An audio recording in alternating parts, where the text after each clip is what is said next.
والصلاة والسلام على خاتم الأنبياء سيدنا وحبيبنا محمد المصطفى وعلى آله المجتبى. اللهم صل على سيدنا محمد النبي الأمي الهاشمي وعلى آله وأصحابه نجوم الهدى. أما بعد فقد قال الله تبارك وتعالى في القرآن المجيد والفرقان الحميد: أعوذ بالله من الشيطان الرجيم. بسم الله الرحمن الرحيم. وسيجنبها الأتقى الذي يؤتي ماله يتزكى وما لأحد عنده من نعمة تجزى إلا ابتغاء وجه ربه الأعلى ولسوف يرضى. قال النبي صلى الله عليه وسلم: اقتدوا بالذين من بعد أبي بكر وعمر، أو كما قال رسول الله صلى الله عليه وسلم: صدق الله العلي العظيم وصدق رسوله النبي الكريم، ونحن على ذلك لمن الشاهدين ومن الشاكرين، والحمد لله رب العالمين. رب اشرح لي صدري ويسر لي أمري واحلل عقدة من لساني يفقهوا قولي. برادران اسلام، کئی دن کی رخصت کے بعد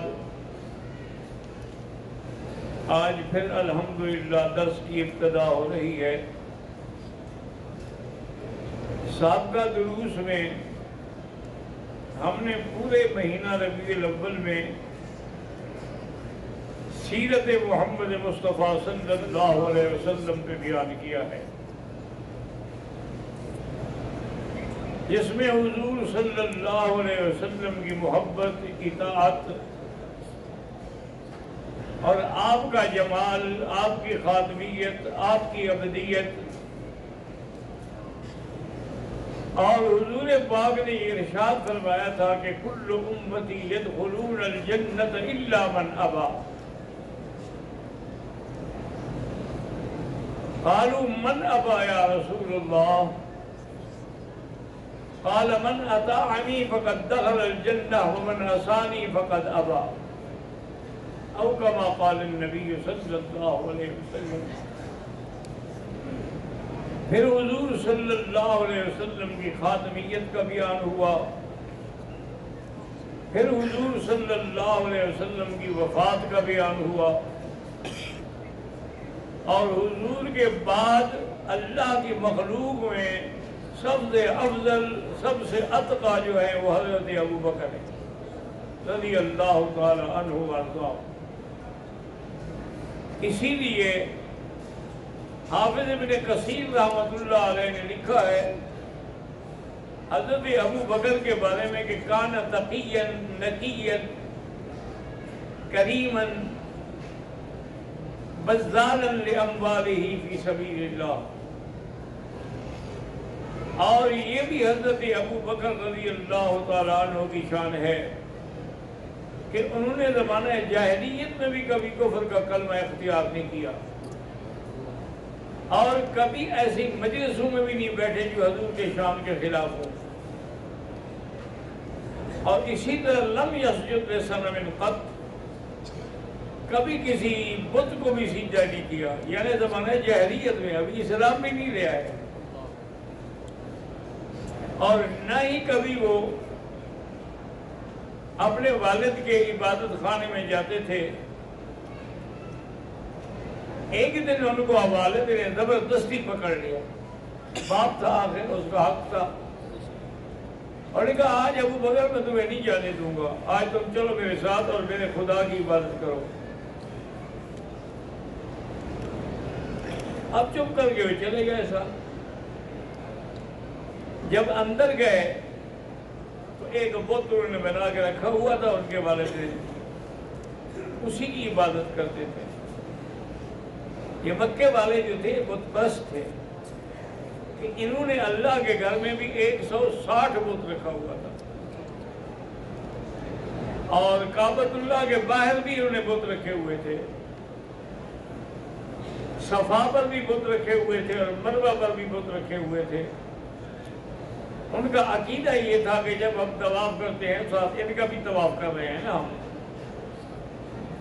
مشرک تھے اور بت پرست۔ حضرت صدیق نے عرض کیا کہ بھائی ٹھیک ہے آپ جائیں، میں اب تنہائی میں بیٹھ کے تمہارے خدا سے چند باتیں کرتا ہوں۔ ابھی قحافہ چلے گئے، جب حضرت صدیق نے تسلی کر لی تو اس کے قریب آیا، فرمایا کہ ابھی مجھے پیاس لگی ہے، پانی پلاؤ۔ اب بت نے کہاں سے پانی پلانا تھا؟ انہوں نے کہا اچھا چلو پانی تمہارے پاس نہیں، کچھ کھانے کو ہو، مجھے بھوک بھی لگی ہوئی ہے، وہ بھی نہیں۔ آپ ایک پتھر اٹھا کے لے آئے، کہہ رہے کبھی نہ کھلاتے ہو نہ پلاتے ہو، تو اب اپنی جان تو بچاؤ۔ پتھر مارا، سر پہ ٹکڑے ہو گیا۔ دروازہ بند کر کے حضرت ابو بکر آ گئے باہر۔ کافی دیر کے بعد ابھی قحافہ جو ہے بڑا خوش تھا کہ آج ابو بکر نے کافی ٹائم لگایا ہے۔ وہ جناب گئے اپنے بت خانے میں، جا کے دروازہ کھولا، دیکھا تو خدا تو ٹوٹا ہوا ہے، یعنی اتنے جاہل تھے کہ خدا بھی ٹوٹتا ہے، اور جو خود ٹوٹ جائے وہ کبھی خدا بھی ہوتا ہے، وہ کبھی مر جائے تو کبھی خدا ہوتا ہے۔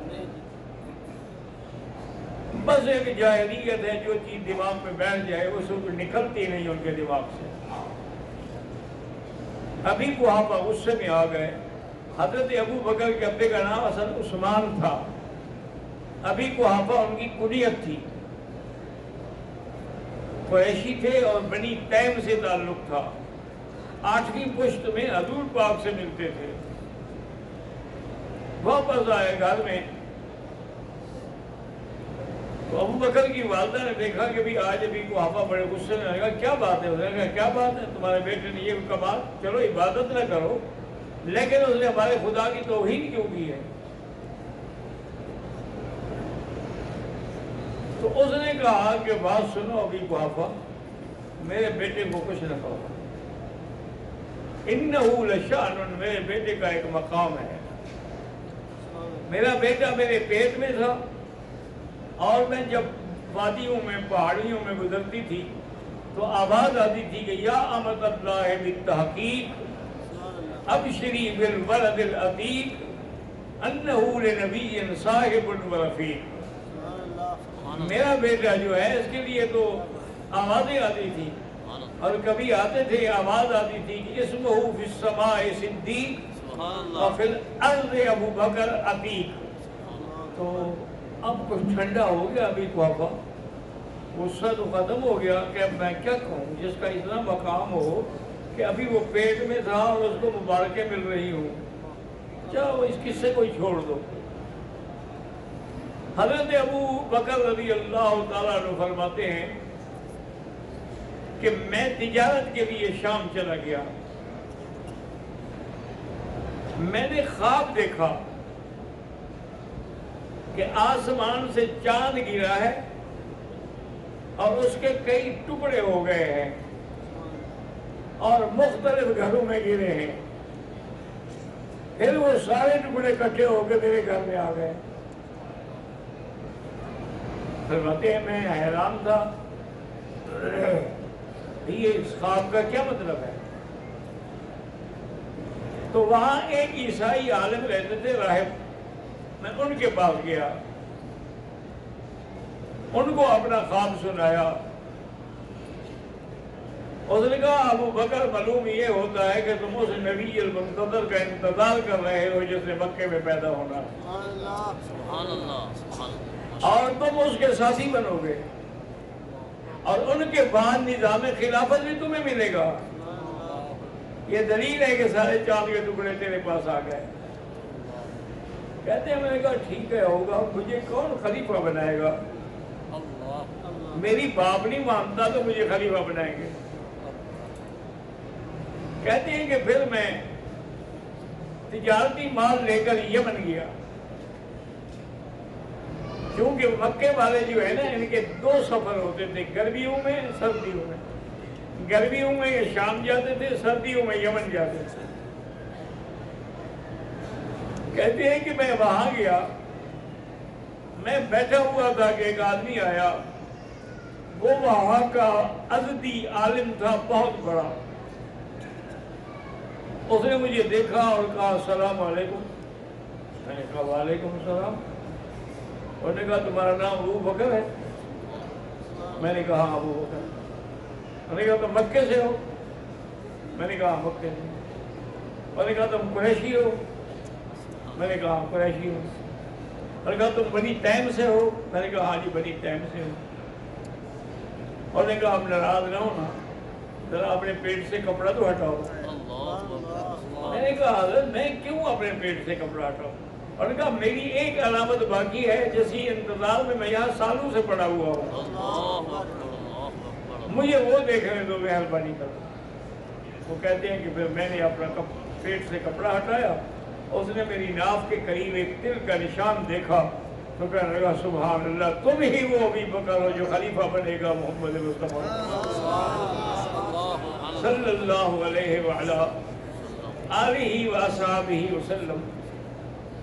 تو حضرت ابو بکر فرماتے ہیں کہ ان دو چیزوں سے ایمان اور اسلام میرے اندر تو داخل ہو گیا، لیکن ابھی تک اظہار نہیں ہوا۔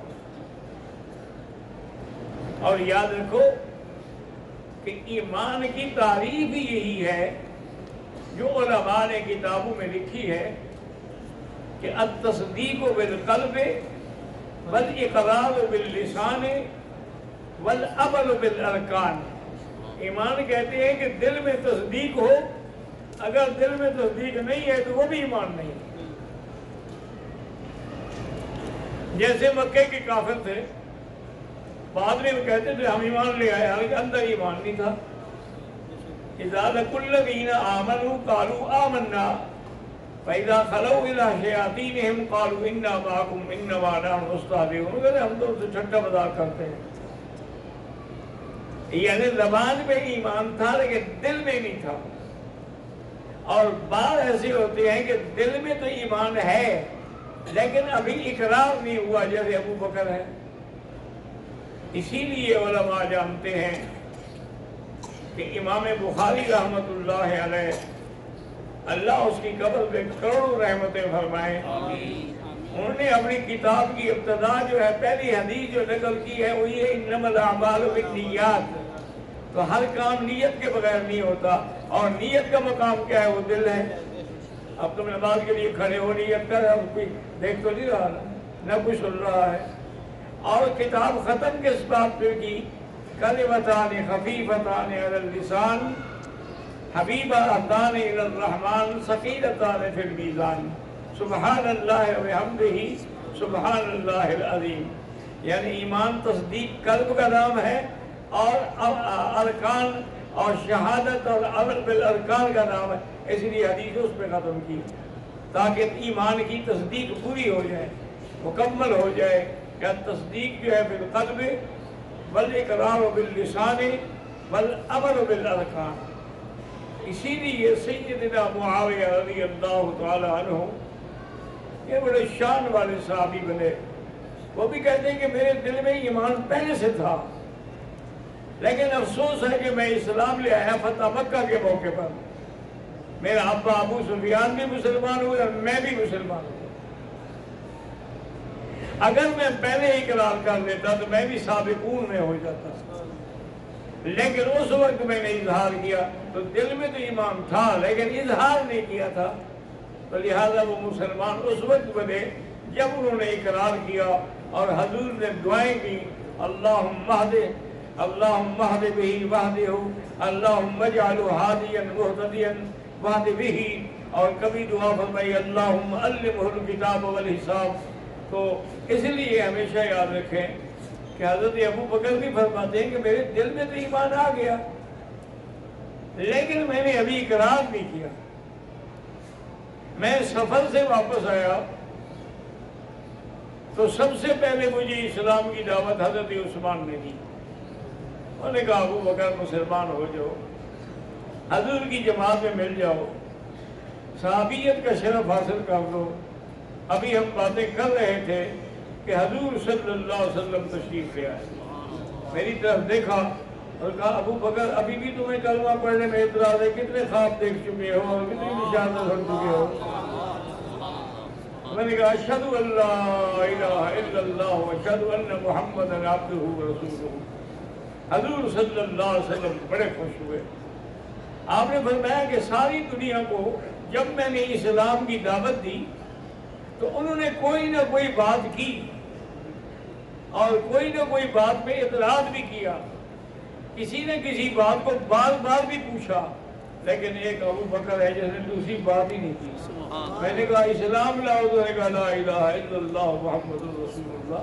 یہ شان جو ہے صرف ابو بکر کو ملی ہے رضی اللہ تعالی عنہ وارضاہ کہ وہ فوراً اسلام لے آئے اور کوئی یعنی سوچا تک نہیں ہے. اسی طرح ایک حدیث میں آتا ہے بی بی عائشہ فرماتی ہیں کہ میں اپنے آقا کے ساتھ بیٹھی تھی مکان کے صحن میں، چاندنی رات تھی اور تارے نکلے ہوئے تھے، بڑے خوبصورت چمک رہے. تو میرے دل میں پتہ نہیں کیوں خیال آ گیا، تو میں نے کہا کہ یا رسول اللہ آپ کی امت میں کوئی ایسا آدمی بھی ہے جس کی تاروں کے برابر نیکیاں ہوں؟ خیال آ گیا. حضور نے فرمایا کہ نام ہاں وہ آدمی ہے. میں نے کہا کون؟ کہا عمر. وہ حضرت عمر ہیں. میں نے کہا این حسنات ابی یا رسول اللہ، تو پھر میرے ابے کی نیکیاں کہاں گئی؟ اگر اتنی ساری نیکیاں تو عمر لے گیا. اب میں عائشہ تمہارا بھی عقل نہیں ہے، عمر کی ساری نیکیاں تیرے ابے کی ایک نیکی کے برابر بھی نہیں، اس کا مقابلہ کون کر سکتا ہے؟ اسی لیے حضرت عمر کہا کرتے تھے کہ ابو بکر کے پاس جو رات ہے نا ہجرت والی غار والی، اگر وہ نیکی مجھے دے دے میری ساری نیکیاں دے دے. حضرت سیدنا ابی بکر رضی اللہ تعالی عنہ، اللہ کی شان ہے اسلام لانے کے بعد یعنی اول من آمن ابی بکر، اور اسی طرح اول من خاطب ابی بکر، سب سے پہلے جس نے خطبہ دیا توحید پر وہ بھی ابو بکر تھا. تو آپ آئے اور حرم میں کھڑے ہوئے، مطاف میں کھڑے ہوئے اور قریش مکہ کو للکارا کہ چھوڑو ان بتوں کو جو اپنے وجود کو خود نہیں سنبھال سکتے، دھکا دو تو گر جاتے ہیں، اٹھ نہیں سکتے، یہ تمہارے خدا ہے. آپ نے تقریر شروع کی اور ان ظالموں نے پھر حضرت ابو بکر کو مارنا شروع کیا، حتیٰ کہ حضرت ابو بکر رضی اللہ تعالیٰ بے ہوش ہو گئے. انہوں نے یہ سمجھا کہ مر گئے. قبیلہ بنی تیم یعنی آپ کے قبیلے کی خبر ہوئی، وہاں سے جو چند نوجوان دوڑے آئے، دیکھا وہ کافر تو کوئی نہیں تھا، حضرت ابو بکر زخمی پڑے ہوئے تھے. انہوں نے کپڑے میں اس کو اٹھایا اور آپ کی والدہ کے پاس پہنچا دیا. آپ بے ہوش تھے حضرت ابو بکر، کوئی ہوش نہیں تھا. ماں کوشش کر رہی ہے، پانی چھڑک رہی ہے، منہ پہ پانی لگا رہی ہے، ابو بکر کو کوئی ہوش نہیں آتا. کافی دیر کے بعد جب ہوش آیا تو پہلا بات آپ نے یہ کی کہ ما فعل بحبیبی، میرے حبیب کے ساتھ کیا ہوا. انہوں نے کہا ہمیں تو پتہ نہیں ہے، ہم تو گھر میں بیٹھنے والی عورتیں ہیں۔ انہوں نے کہا نہیں، جب تک میں حضور کی زیارت نہیں کروں گا، نہ میں پانی پیوں گا نہ کوئی چیز کھاؤں گا۔ تو آپ کی والدہ نے اور آپ کے ساتھ اور ایک عورت تھی ام جمیل، آپ کی والدہ جو ہے ان کا نام تھا سلمہ بنت سخر اور کنیت تھی ام الخیر، وہ اٹھا کے دار ارقم میں حضور کے پاس لے آئے۔ جب حضور نے دیکھا تو حضور کھڑے ہو گئے، حضور نے ابو بکر کو سینے سے لگایا اور ابو بکر کی پیشانی پہ بوسہ دیا، اور اس کے بعد پوچھا کہ ابو بکر کیا حال ہے؟ اور انہوں نے کہا اب تو ساری تکلیفیں دور ہو گئی، اب تو سارے دکھ دور ہو گئے، آپ نے گلے سے لگا لیا، بات ہی ختم ہو گئی، مجھے کوئی تکلیف نہیں ہے، میں تو آپ کے لیے فکر مند تھا۔ حضور نے فرمایا ابھی جلدی نہ کیا کرو، جب اللہ تبارک و تعالی ہماری قوت بڑھائیں گے، طاقت بڑھائیں گے، پھر انشاءاللہ ہم دعوت بھی دیں گے اسلام کی، اور ان کفار کو ہم چیلنج بھی کریں گے، ان کا مقابلہ بھی کریں گے، لیکن ابھی صبر سے کام لیں۔ تو حضرت ابو بکر رضی اللہ تعالیٰ عنہ وہ شخص ہیں، اس لیے علماء نے لکھا ہے کہ دو راتیں ہیں میرے آقا کی شان والی، ایک ہجرت کی رات ہے، ایک معراج کی رات ہے، لیکن فرق یہ ہے کہ معراج کی رات سے آسمان سے جبریل لینے کے لیے آیا، اور ہجرت کی رات خود محمد مصطفیٰ ابو بکر کے گھر گئے۔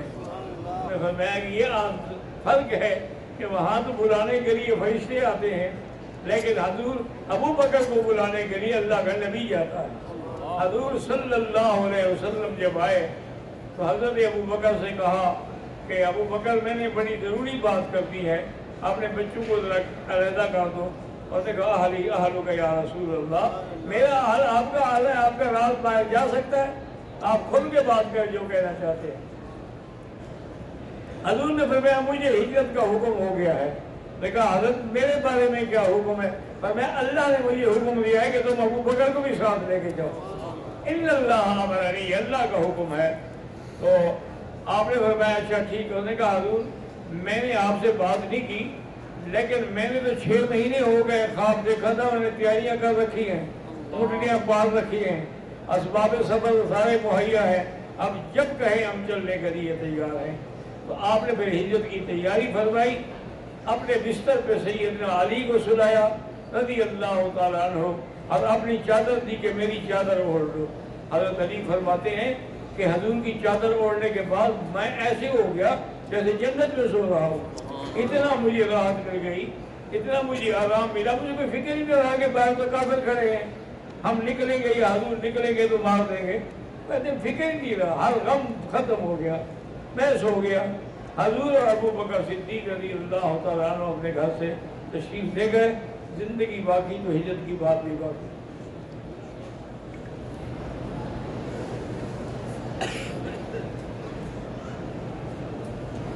کہتے ہیں جی کہ نادیہ بی بی ہیں کہ فیصل آباد سے